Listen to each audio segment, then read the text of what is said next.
You know, out of all of the makeup lines out there, Rare Beauty was very difficult for me to use. I think I used it wrong originally, but once I've gotten the hang of it, it's actually one of the best celebrity makeup lines that I think I've ever tried. Are you exhausted? Because so is Selena Gomez. And that's not just because of the bullshit and the drama, which I am sure she is very tired of, but she is tired and exhausted because she's going on a 6 a.m. flight. And guess what? I'm going on a flight too. I'm going international for something very exciting and purple. Well, I am excited to go on this trip. I think Selena Gomez is as well, but she is sleepy, yet she still remembers to do her skincare routine because hygiene is a necessity. So let's take a look at her 6 a.m. pre-flight morning skincare routine on TikTok and see if this actually preps her skin for going on a long flight, gives it what it needs, or if there's anything that we can improve here. And for those who don't know or are new here, hello, my name is Cassandra Bankson, your acne big sister, a medical esthetician, and person who loves to analyze, scrutinize, and learn from other people's routines. So let's take a look at what Selena is using on her skin before this flight, and if I think it's any good or not.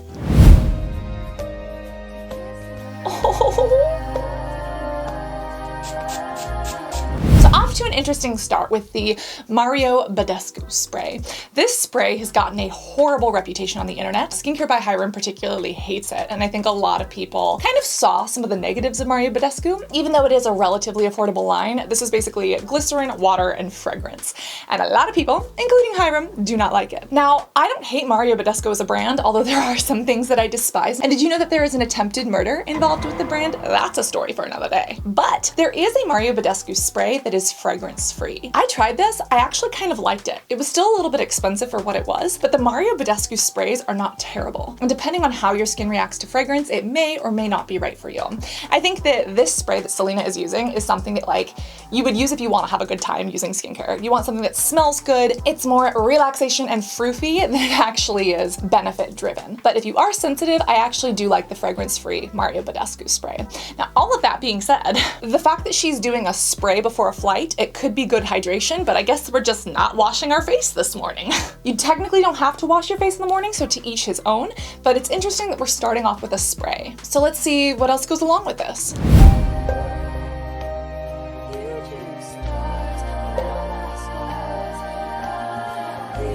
Oh wait, is she doing this backwards? And I'm not talking about the camera flipping it backwards. She's using it as clinical cleanser after the Mario Badescu spray. Using the cleanser after the spray removes the spray.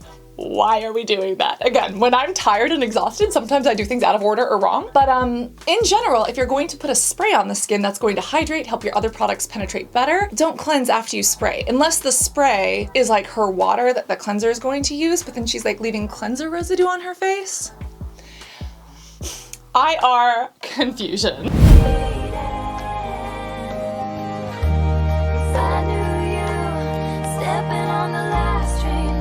She's using Rare Beauty eye patches. Since when does Rare Beauty have eye patches? You know, out of all of the makeup lines out there, Rare Beauty was very difficult for me to use. I think I used it wrong originally.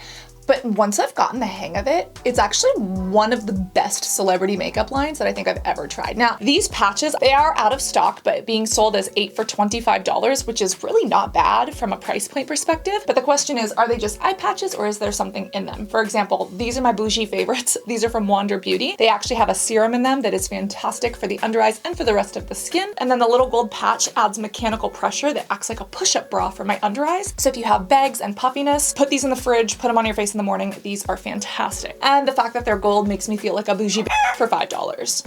But I want to know what's in this. We have water, glycerin, dipropylene glycol, agar, basically a lot of hydrating ingredients, but I want to see if there's anything that's really going to enhance the under eye area. Capryl glucoside, adenosine, Saccharomyces extract. Okay, we have some caffeine, some centella. I don't think these are going to be fantastic. Oh, acetylhexapeptide 8. Acetylhexapeptide 8 is hydrating. The centella in here could be soothing, and adenosine and caffeine, they're good. Based on the ingredients ingredients here, I don't think these are going to be miracle workers. I'm gonna stick with my Wonder Beauty ones. However, if you went with the Rare Beauty, I feel like that is perfect for pre-makeup application. There aren't a lot of ingredients in there that would leave an oily residue on the skin or interact with foundation or concealer if you're putting it in this area. And seeing that Rare Beauty started as a makeup line, I can actually see the use case for this. Again, I have other eye patches that I like and I'm going to stick with, but I love that she's using these. I don't think they're gonna work for fine lines. I don't think they're gonna be great for puffiness or dark circles. I think the real benefit here is going to be a little bit of hydration and then that mechanical pressure that could lead to a little bit of depuffing. And I didn't even know that these existed. I actually might have to buy them and try them just to tell you whether or not they are worth it. I am so confused. Okay, she's going in with the multi-active toner, which I actually have. Where is it? Here it is. This is the multi-active toner, and this is what Selena is using from Dermalogica. Now, I love this one a lot more than the Mario Badescu spray, and the fact that she's using this actually makes sense because at least I'm hoping she's not gonna cleanse her skin again and she's going to leave this on the skin. Again, a lot of these spray toners can be used in different ways, but in general, these are kind of spray-on hydrators or spray-on serums, and you want them to stay on the skin so they can penetrate. This is a fantastic one, but like, why was she using the Mario Badescu one first? Maybe she was just trying to use it up because she had it? That's what I'm telling myself. I would recommend this one over the Mario Badescu spray. Now, very interesting that she's spraying it onto like a little cotton swab and then dabbing it onto her face instead of just spraying it on her face. What does she know that I don't? Like, what's up with that? I know that Selena Gomez has been very open about having lupus, and lupus is an autoimmune condition that really affects the entire body. But when it comes to the skin, it can leave you with like a butterfly rash, and the skin can be sensitive to different things depending on the person. So maybe there's a reason she didn't spray this on. She's putting on the pat, but that doesn't make sense because the ingredients are really what would or wouldn't irritate. I am confusion. I do love this. It's more expensive than the Mario Badescu one, but I think it's worth it. And if you're looking for really inexpensive skincare sprays, there are two from K-Beauty that I love. One is a niacinamide one from T-Am. Fantastic, especially if you need some oil regulation. And if you're a little bit more breakout prone, Mixsoon has a heart leaf spray. It's a body spray, but I use it on my face. So freaking good. I have been obsessed with a lot of these spray opciones, but for Selena Gomez specifically, I would just want to know why she's not spraying it directly on her face.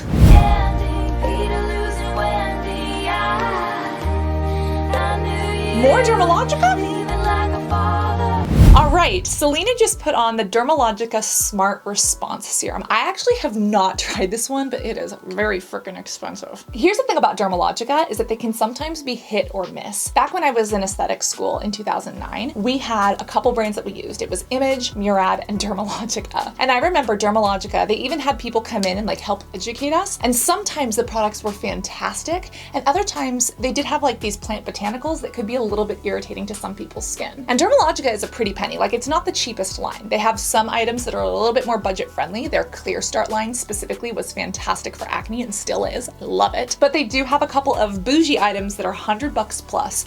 A lot of them are not worth it. Some of them are, and I hate to admit that. I actually purchased a couple trying to shit on them, and then they ended up being really, really nice. And if you have the money, okay, but there are some less expensive options out there for those that are a little bit more price sensitive. Now, this Smart Response Serum is one that is $140, and let's take a look at these ingredients. Again, I have not tried this one on my skin, and as an esthetician, a lot of esties love Dermalogica. Again, I don't love every single product from theirs. Now, what is in this that makes it $130, $40? Japanese Cornelia cherry. It says that it helps to soothe and reduce the appearance of redness. I'll have to look into that. There's the Mano-6 phosphate that they say provides a firming effect, and a hydrolyzed wheat flour that brightens and helps reduce the appearance of dark spots. Here's the thing about skincare, turn and learn. Never look at the front of the product or kind of what they're promoting on the website. Turn and learn, look at what is in the product and start to get familiar with those ingredients, understand how they work with your skin so that you can make consumer choices that align with your skin's needs and that are in the right price bracket for you.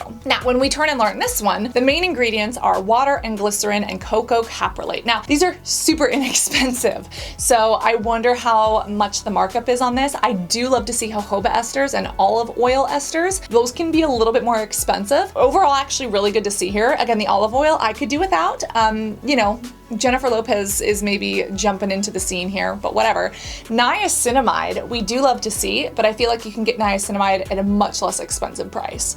Oh, you know what there is in here that would not be right for my skin? We have orange peel oil and bergamot. If you love citrus, you will love this, but if you are sensitive like me, unfortunately, based on the ingredients, it does not look like this would work for my skin. It does have lactic acid, some squalane, some tocopherol. Again, I actually thought that one of the Dermalogica Age Smart products was gonna be shit, and I ended up loving it. So maybe this is an exception and maybe they did a great job. We do love to see the beta glucans in here, but overall, when just looking at this from an ingredient perspective, I wouldn't be spending this kind of money on it. Also, Selena Gomez has lupus, and in general, for those who have lupus, their skin can be a little bit more dry or a little bit more sensitive. I don't know if this would be perfect for her. Obviously, for any medical condition like lupus, she should see her doctor and her dermatologist, but based on the price, this isn't something that I would recommend to everyone or other people who want to look as beautiful as Selena Gomez. You know, again, she is Selena Gomez. She probably has the money for it. Heck, she probably gets it for free. So good for her, but there are other Dermalogica products that I would recommend over this, just based on the ingredients.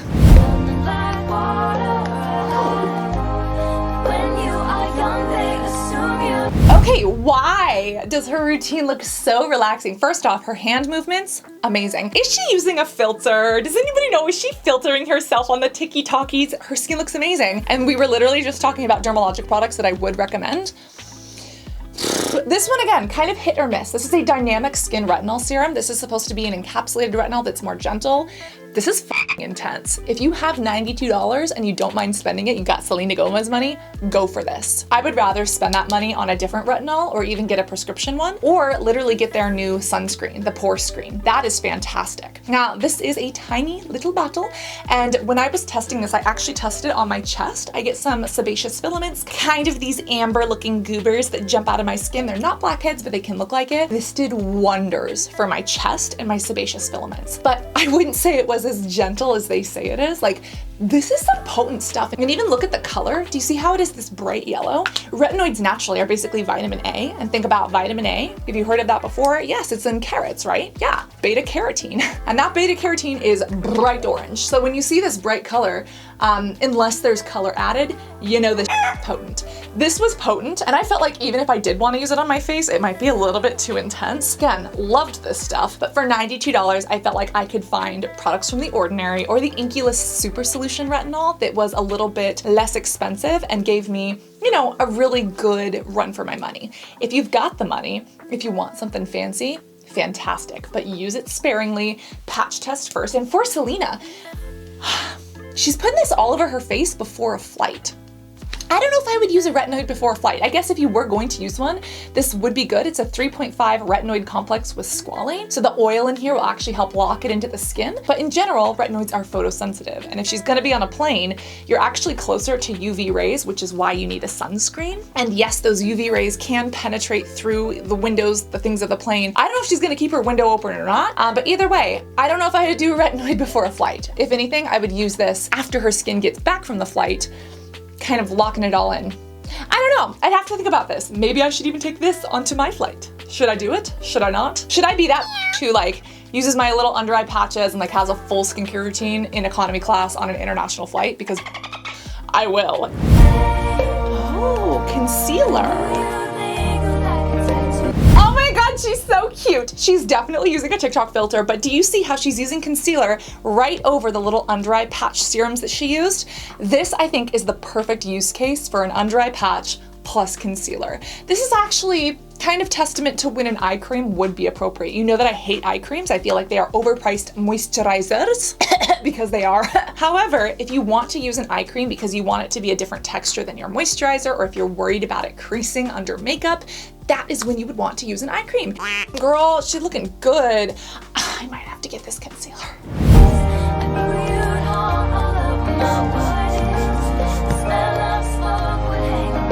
Oh boy. Okay, wait. She's going back to sleep. Holy.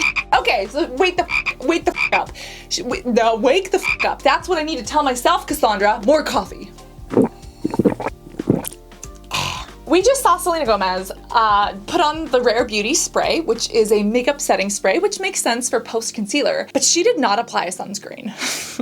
I feel like this is something a lot of people don't know, but again, when you are on a plane, you are literally up in the air, and you are so much closer to the sun, and yes, the UVA and UVB rays can literally hit you. The UVB rays are actually stopped by the outside of the plane, but the UVA rays get the through. And if you want to prevent your skin from skin cancer, from aging, from premature fine lines and wrinkles, from hyperpigmentation, from acne potentially becoming worse in the realm of acne scars, we need what? SPF or BFF, baby. You know it. A lot of people don't realize that they need sunscreen on planes. And the best thing you could do is get like a really hydrating moisturizer with like an SPF 30 or 45. There's one that I was actually thinking of trying out from Dermatology. Let me know if I should bring that on my plane and let me know. But a lot of people, especially flight attendants, don't realize that they do need a little bit more sunscreen when they are in the air. And you do need more hydration, especially on long flights. Don't know where she's going and how long it's gonna be, but on long flights, they literally recycle the cabin air because that's how airplanes work, but that can dry you the f out. I actually once took a barometer on an airplane. Does anybody remember this? A barometer measures humidity in the air, and the humidity on the plane is normally like 60%, right? 50-60% in like California weather. It dropped so low, like below 10%, to the point that my barometer could not read it. It was so dry, and when I realized how dry those flights get, I was like, holy shit, no wonder my skin always looks oily, like it has an oily sheen, but it feels tight and dry on the inside. I literally did that test. I think I was going to India or to Hong Kong. And then recently I was so grateful and lucky. I got to go to United Arab Emirates with Forbes and talk about a super secret project, which some of you know about and some of you don't, which is why I'm going to Korea. What is happening? Can I spill the beans?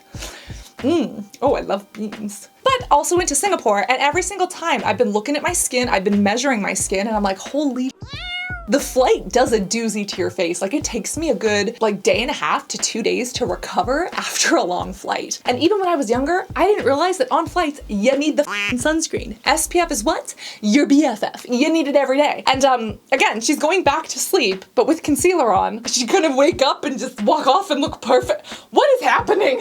I would recommend that she gets a moisturizer, literally with sunscreen that locks in hydration, helps her prevent her skin from drying out, locks in her skincare sprays and her under eye serums, and protects her skin. Then she could put on her concealer and everything, and so when she walks off the plane, she looks fantastic, but her skin is actually protected so it can feel fantastic as well. Looks like she's going back to sleep, so I guess concealer would be great. I was going to say maybe a tinted sunscreen, but you wouldn't want that to like rub off on the pillow, so concealer is the way it goes. I like that she used that spray. Great use case scenario. Maybe a little bit more of a skincare spray when she gets off the plane, just for that extra hydration to kind of give the skin a little bit more of a bounce back. But yeah, this is an interesting 6 a.m. routine, and mine is definitely going to be a little bit different. That being said, I love that she still prioritizes skincare. Remember that hygiene is not like an aesthetic Pinterest board or Instagram reel. Skincare does not necessarily need to be this luxury, overly opulent, expensive 20-step routine. Skincare is hygiene. SPF is your BFF, and it is a sun protectant. It's literally an anti-cancer drug that you put on your skin with moisturizing benefits. I love that she wakes up and prioritizes skincare and self-care in a way that works for her. Are there changes that I would make? Absolutely. If you want me to build you or a flight attendant a skincare routine, we can definitely do that. It would involve a couple of different hydrators, a couple more sprays, and definitely a sunscreen. But overall, I would give this like a 7 out of 10. Based on her skin, based on her use case, it's not terrible. And it's better than most people like waking up, rolling out of bed, having a crusty ass booger stuck to their cheek, rubbing it into their pores, and getting on a plane. Because let me tell you, I have seen some crusty people on planes, specifically because I am related to some crusty people that I have traveled with. Hey, I can be a crusty too. No judgment except for my self-judgment. Overall, do remember to stay hydrated both orally and topically. I'd recommend this or these Korean ones over the Mario Badescu. Always remember to reapply your SPF, including when you are on an aeroplane, and always be beautiful both inside and out. I love you, and I cannot wait to see you in this next video or in the description for some secrets. I'm just dropping hints of things that I'm technically not allowed to talk about yet, but I have a fat mouth, so I can't shut the f up, which is why this video is as long as it is, but also why you get some goodies in the description box. You're welcome! Love you guys! Bye!